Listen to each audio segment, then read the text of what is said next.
me when I tell them our pre-show is the best part of office hours. That might be a Patreon incentive. Yeah, I actually think so. That might be worth having.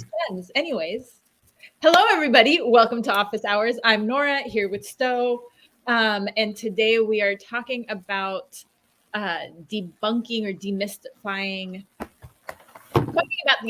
Really what we're talking about is the efficacy or the efficiency of the effect. We're talking about the effectiveness of mystery as a brand. And, a lot of artists you don't really know anything about them. And does that work or does that not work? And what are some strategies that you could use to balance privacy and kind of your own inclinations around not being so public and not putting information out there with building relationships and all of that kind of stuff. But first things first, Sto, how are you doing? Doing good. We appreciate everyone for coming through for this episode 64. Make sure you go back, check our last episode 63, which was on balancing caregiving and creativity, as that's an important topic that kind of doesn't get covered a lot in our space. So we want to make sure we push that a little bit. Again, we're talking about mystery as a brand. Does it really work? I was going to try to do some little interactive thing in the comments, but I honestly think it's just best for us to just kind of introduce it because I think it's more common, I think, than people realize. And I think sometimes people don't realize that they're moving in a mysterious way. So I think someone might have actually asked us about this and suggested this as an episode. I might be wrong, but why is it that, or actually, no, I don't want to start with that question. Why do you think artists use, or not necessarily use mystery? Because like we said, we don't know if they necessarily know they're being mysterious, but why do you think some artists and creatives kind of fall under that mysterious category, or at least kind of move that way, I guess? Well, and maybe to start, even before I answer that question, and for those of you who are here, this is live, this is interactive, so if you have your own thoughts or questions, drop those in the chat. Or after the fact, we always respond to our comments. But I think even talking about what is mystery, because I think to your point, so a lot of artists don't realize that they're being mysterious. Right. So for me, this is when all I see is the song, but I don't see anything about the process. Or it's when artists post vaguely cryptic things we out here. Hey, we out here. Oh, that's right. Because we've all seen and heard it. Or when they, or more coming, right? It's all those kinds of, I think where a lot of people think that they're teasers but really without the context, they're nothing. So those are some of the things that we're talking about. It's not necessarily your MF Doom with a mask on your face and no one knows your identity. It's that you hide who you are and what you're working on and all of that stuff. So now I forgot what your actual question was. It's just why? Why do you think some artists kind of... I do think some artists use it as a crutch, but I guess I just mean fall back, I guess, on that. Or why aren't they sharing as much? I mean, I think it's a lot easier to not, right? To be thoughtful about your content and what you share. Takes more thought, takes more time, requires a higher degree of vulnerability. So I think that's part of it. I think there's also a thing around self-sabotage. And we've talked about this in different episodes in different ways, where it's well, I didn't really promote the project, so it's okay that no one listened to it, right? It's a little bit of a coping mechanism or a protective thing. And then I think for me, the third reason is a lot of artists don't really know how to do it, how to balance privacy and putting themselves out there and building community with their audiences. And this is a shout out to Jeremiah who's here. Jeremiah says that raises a question in my mind. When does mystery just come across as laziness, right? It's if you have that friend who never says anything about themselves, they're not participating in the relationship. And so so between artists and fans, it's a relationship and you have to nurture it. But I'm getting ahead of us. Do you have your own reasons, though, why you think artists do this? I mean, you pretty much nailed it. I think I think some of it is they believe they're moving with an air of mystery while still kind of getting things done, I guess. I'm not really sure. And I also think some of it is, I know, in our line of work, we both run into artists that don't think it's even worth it to put out, to be more personal. Like, well, if I'm not pushing a link, how are they going to see the music? Or if I'm not constantly pushing a link, rather, how are they going to see the music? It's about the music. Why do they care about what I'm into, or why do they care about what's going on behind the scenes or whatever? If it's just about the music, I can't tell you how many times I think we brought this up on here. Yeah, the music speaks for itself. The music should speak for itself. So why do I need to be vulnerable or put anything out there? If the music's good, then they should listen, right? And so I think there's a multitude of reasons, of course, right? And so, but those are just a few that I think is why, some artists try to not really be as forefront with like stuff outside the music. Yeah. I think the other piece of it too is there's sometimes a fear that if they reveal too much, someone's going to steal it or take my idea. And maybe, but you lose so much more than you gain by holding things close. And I think the biggest reason, I think it backfires, right? I think mystery as a brand, as a strategy really backfires because people want to support people that they know, that they like, and they trust. Exactly. And that's on a personal level where I'm like, yo, Sto is a good dude. So I want to put my time and energy and money behind Sto. But it's also, Sto gives me quality content. So I trust that he's not going to ask me to click on something that's a waste of my time. And so that's where the conversion happens from follower to action, taking an action for you to becoming a fan. And so when you share and you give information, one, you're allowing your audience to get to know you, right? So they get to understand who you are and what you're about and what your energy's like and all of that kind of stuff without the music, right? Because when people say, oh, they'll learn about me in the music, you're expecting them to do 46 other things before they get to that point. Yeah.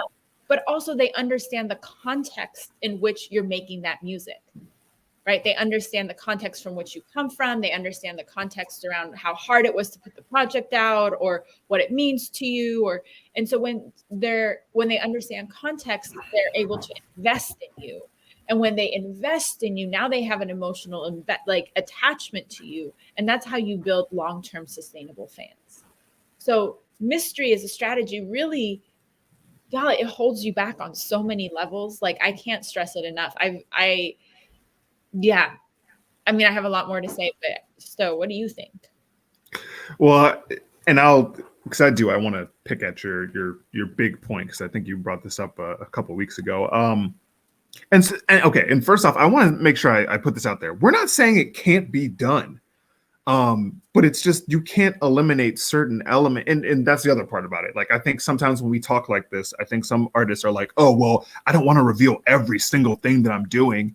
And it's like, we're not saying that. You don't have to do that. You're allowed to have an air of privacy and keep certain stuff, wherever. But like, if you're expecting people who don't necessarily know you at this exact moment to invest in what you're doing and to take interest in stuff like that, you have to at least like relate to them on some kind of level outside of, hey, I made a dope song, because there are millions, especially nowadays, there are millions of dope songs being released all the time. We can talk oversaturation all day, but the fact is, good music is being released all the time, every day. And what separates you from all these other people that are just like, yeah, bro, link in bio, yeah, bro, run this up, is that relationship point. And we've talked about this also. Marketing is not just about the business and the playlist placements. It's about the how you're connecting with your audience psychologically too sometimes. Not sometimes, all the time. All the time. That emotional piece is key all the time. But we often forget it because the business or the art or whatever is what leads. Exactly. And so every time we say stuff like this, we're just challenging you all to really put yourself out there a bit more. because it really will just help you out in the long run. You'll be surprised how many people are like, oh, wow, we had no idea about, such and such, because you decided to open up a bit. So one of the things I hear the most in response to this, though, is when artists say, but like Beyonce never does interviews, or, MF Doom never showed his face. And I think it's really important to remember, for every example of mystery that you can cite now, they didn't start that way. Right. Right? Like, they became mysterious, but there was a foundation from which people had all kinds of information and access and content. So it's, we tell you all the time, like, don't compare yourself to other artists, but that part is really important, because those artists that you're comparing yourself to, who are able to pull off mystery, or who are able to pull off like limited information, they're not the same artists on multiple levels as you are. They have systems behind them, they have years behind them.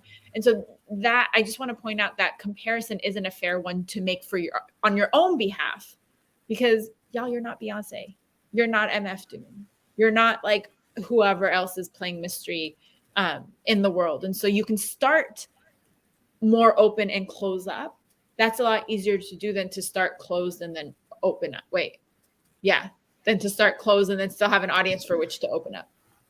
Right. And even if you want to take both Beyonce and MF Doom, you can find examples. Even now with Beyonce, when she posts on Instagram, she's showing more of herself. She's not just locked up in a studio, just like, yo, here it is. Like, even when we look at rollout stuff, she had been rolling out that record for a really long time. MF Doom, another example. Plenty of times he took off the mats. Plenty of times he did interviews. And plenty of times he went and showed us what was going on behind the scenes and what was going on in his mind and stuff like that. Even if it had nothing to do with like, yo, here's a direct link. With MF Doom specifically, all the Adult Swim stuff, that's him taking a step outside of just the music and showing like, yo, I'm into all this other stuff that maybe you're into. I think all of us remember those Adult Swim bumps, and like there's different ways to show who you are aside from just like we're not telling you to like write your diary, dear diary, today I wasn't feeling it. But you can do that. Like, I promise you people will relate to that. And so again, like, we're not saying that you can't have mysterious elements, and especially once you get a fan base, you can do whatever the hell you want. But if you're trying to grow a fan base, you have to at least show elements of yourself for other people to relate to outside the music. That's what brings them to the music. And I think this is a good segue, Sto, into the other question that I get so often, which is, but I don't want to put so much of myself out there. I don't like to be public. And you don't have to be. We're not saying put every single detail. I met with someone today who was like, I don't want people to see my kid's face. Great. They don't do it. Don't do it. They don't need to know that you have a dog or a child or whatever. You get to pick the 2 or 3 pieces in addition to the music. You get to pick 2 or 3 pieces that you want to share, right? I always talk about, Sto talks about video games. I talk about like politics and anti-capitalism. For you, it might be cooking, or it might be shoes, or it might be some like knitting or crochet. I don't know. But you pick 1 or 2 or 3 other things outside of music that make you relatable, that you're passionate about, that your fans can connect to, right? That's that audience receptivity piece.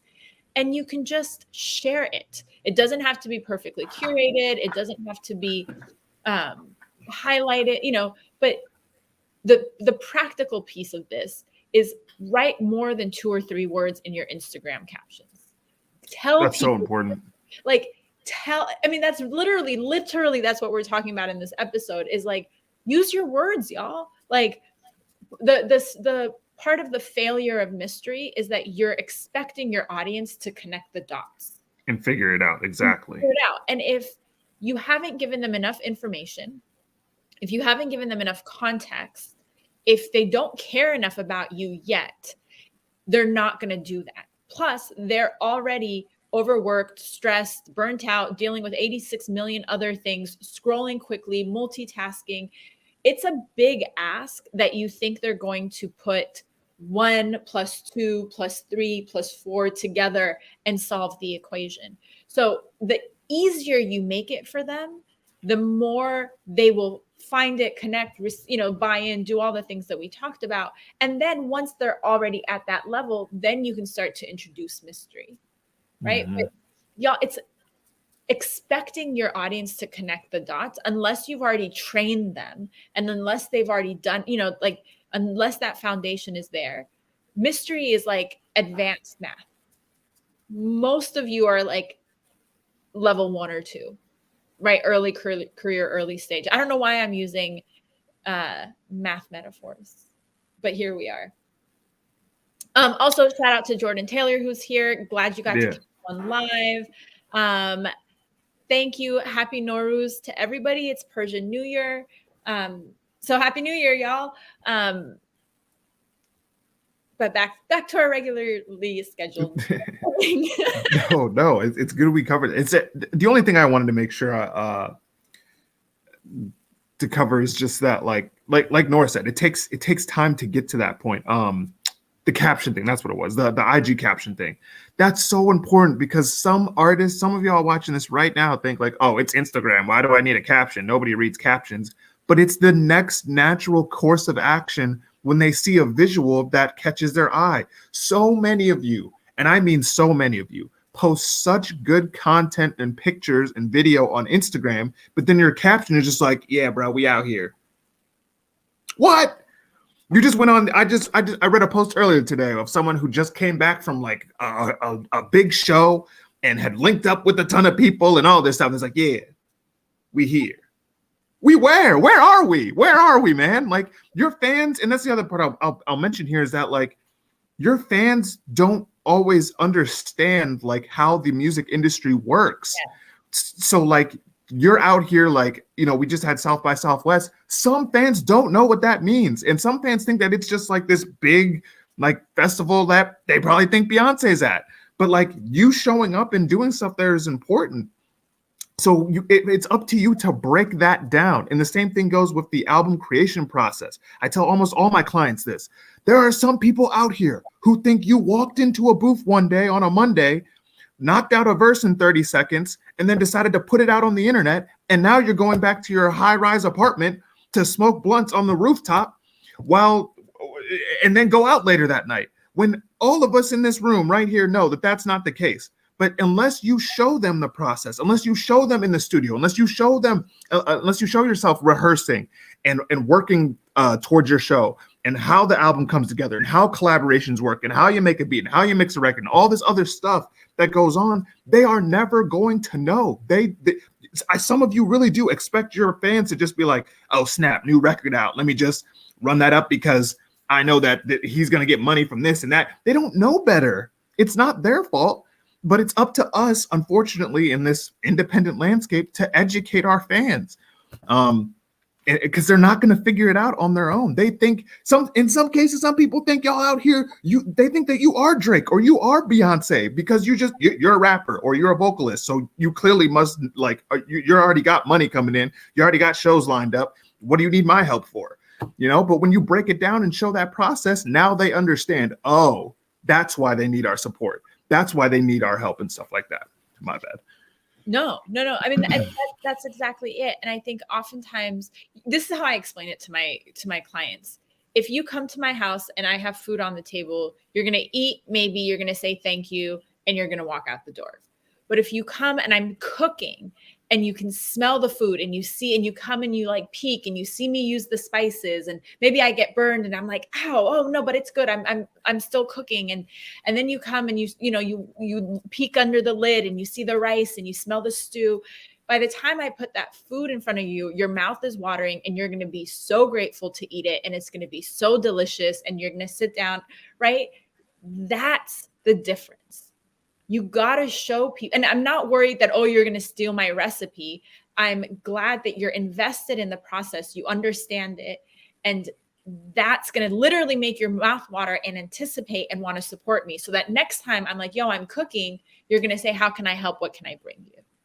That's the metaphor, y'all. And I think sometimes we shy away from showing part of the mystery, right? That protective piece is, it's hard. It's really hard to be an independent artist. And the trajectory isn't linear. So don't be afraid. Oh, okay, hold on. Jeremiah, I'm going to answer your question in just a second. Don't be afraid to show the struggles. Don't be afraid to show, hey, y'all, like I haven't been able to get in the studio this week because my money's low, but I'm working overtime shifts so that I can save up so I can go to the studio. There's no shame in that. And actually, we have an episode coming up about working artistry. But when you show your fans the struggle, they're going to celebrate the wins with you more. Jeremiah is asking, and then I asked, can I help with cooking? LOL. But does that question work with music? Yes, it absolutely does. Because 110%. The equivalent is getting your fans to do events on your behalf, or buy, or listen, or share, or giving you feedback on album cover or a mix or whatever it might be. Before the rollout even begins, yo. Right. Before, and I've said this before, but for independent or early career artists, rollout is a 24/7, 365.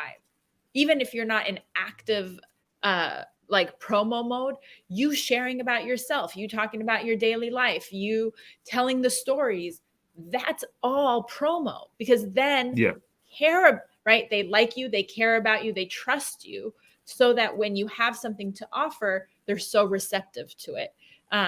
Bisquitos, and we have a perfect example right here. I love getting a glimpse into the behind the scenes of things, following the creative process, seeing the work being put in. It makes me feel better knowing that the art I support had to be worked on and it didn't just happen as if out of nowhere. That right there. That's a prime 110% example of what we be talking about. And so, you know, going back to Jeremiah's question with how does it work with the music, like Nora said, you can get them involved in the rollout process. You can hop on a numerous, you know, plethora of platforms and show the process and either ask them to get involved, ask them what they think. And then even with the feedback that you get, I tell artists to do this all the time. Because more companies are starting to do this, actually. Take the feedback that you get from users. It doesn't have to be from a blog or a publication or a playlist curator. It can be from fans, and you can use that as like your billboard material, your posts on Instagram and stuff like that. At so-and-so said this about my record. Companies and TV shows are doing that now. Like y'all can do that too. So, you know, there's a million ways to get them involved with the process. And to really make them feel like they're a part of what you're creating. So many times I see artists that are like, I'm trying to build community. This is a perfect way to do it. Get them involved, share what's going on behind the scenes. And like we said, don't hide everything behind the veil. Pull back the veil, damn it. You have to give people substance. So mystery, there's no substance, right? There's nothing to latch onto. There's nothing to interact with. There's nothing to engage with. And if you're trying, and honestly, like for independent, early career, smaller artists, community is the key. Community is the like you're never gonna. I'm not gonna say never, right? But like to get a gazillion streams to make $100, like that's a whole other market. But at this stage, if you're really trying to live as an artist, perform as an artist, move as an artist, community is going to be the thing that carries you. And so, and it's actually going to make you more money than like the stream model anyway, like, let's be honest. But community only happens if you're vulnerable. And so that's the piece. You got to put yourself out there so people know how to reach out to you, how to connect with you, right? So you have to reach out your hand so they have something to grab onto. And that's got to be more than run it up. You know what to do. No, I don't know what to do. What do you tell me? Right. Like for real. I don't know. I think that, you know, another just kind of side part of this is just, again, like we said earlier, it's just us all in this room as music professionals. We understand what run it up means and link in bio and all that stuff. But your fans might not. And even if they do know what that means, they don't necessarily know how to operate things like link trees and all that other jazz. They don't know what that is. So, you know, when you're able to explain and pull back the veil and really, again, get them involved in the process, you know, they're willing to hop on and support you anyway. And then again, down the line, like you can definitely incorporate mystery into your rollouts. Like it's one of my favorite pieces of music when people do that. But you have to earn that. Like, that's the thing. You have to earn that. If you're just being mysterious because you don't want to be vulnerable, that's a completely different ball game, and you have to kind of like understand, or I guess like be accepting of, you know, if I'm mysterious, some people ain't going to want to solve that mystery. Right. So am I willing to take the ups and downs for that? And if you do choose mystery, or when you choose mystery, then you still have to be strategic about it. It can't just be a bunch of mysterious, like, clues and like, this ain't Scooby-Doo, y'all. Think of it as like a treasure map. What are you leading your audience to? So that there has to be a payoff or a reward for them at the end. If it's just mystery after mystery after mystery after at some point you're going to be like, yo, I give up. I'm not getting anything. So, right, there has to be a payoff. And you can get really creative around this with like building a Discord or a Patreon or right, where like the mystery gets solved behind a paywall, if that's your model, or you can do all that kind of stuff. Or the mystery gets solved when you have their email address, or when they join your membership, or whatever it might be. So there has to be a payoff at some point. So mystery for the sake of just being mystery, I mean, you can do it, but I really want y'all to think about, is it moving you in the direction you want to go? And oftentimes not, unless there's a strategy behind it. Mm-hmm. Absolutely. And even with the like, even if you're able to, like, when you get to a point to be mysterious and stuff like that, eventually you're going to have to point people in the direction to solve the mystery, or else it ain't going to work either way. So, you know, it just, again, like, we're not saying to like never be mysterious and to reveal everything, but like you do to some kind of extent have to kind of guide your supporters along.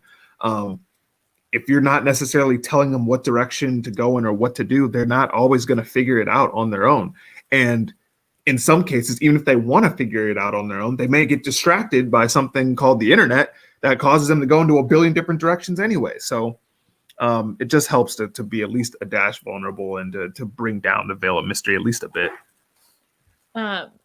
So to answer our own question, is mysterious an effective branding strategy?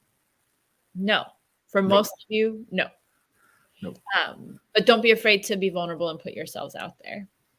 I don't know what happened. It was like 7 minutes ago, or 7 minutes in when I like looked, and then now all of a sudden we're almost a half hour in. But honestly, thank you all for tuning in.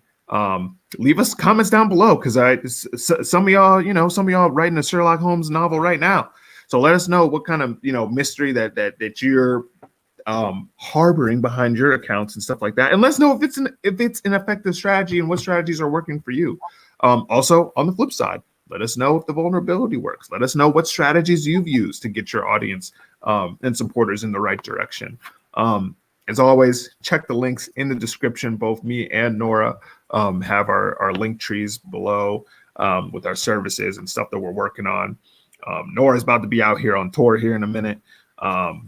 So I don't know how if you're putting out locations and stuff like that, but catch her on the road and whatnot. Go ahead. No. Yes, I'll be in New York, Atlanta, Philly, Syracuse, DC, LA, a couple other cities. I'm on tour with M.I. Abaga, who's a dope Nigerian rapper. Y'all should really check him out. But if you're in any of those cities and you want to connect, or you know videographers, photographers, producers, we literally talked about it. Community is everything. So I would love to connect with our office hours community. Feel free to slide in my DMs if that is of interest to you. I'm also just excited. I'm like going on the road. I haven't been on the road with an artist in a really long time. So we're going to do a bunch of work. There's a lot of good music out in the world. We want to help you all put it out and help your fans find it. So that's why we ask that you subscribe. That's why we ask that you send in questions. That's why we appreciate all your comments. This is probably now my second favorite episode, still next to this Don't Spam Your Links episode. That is still my favorite episode, but this goes right up there. So thanks for hanging out with us, y'all. And we'll see you on our next episode. Next time. one way or another, we will see you all next time. Make sure you hit the like button, hit the subscribe button. We're 7 away from 600. We're almost there. And yeah, we'll see you all soon. I completely forgot my outro. I'm just ending this until we're out of here. We appreciate y'all coming through. My God. What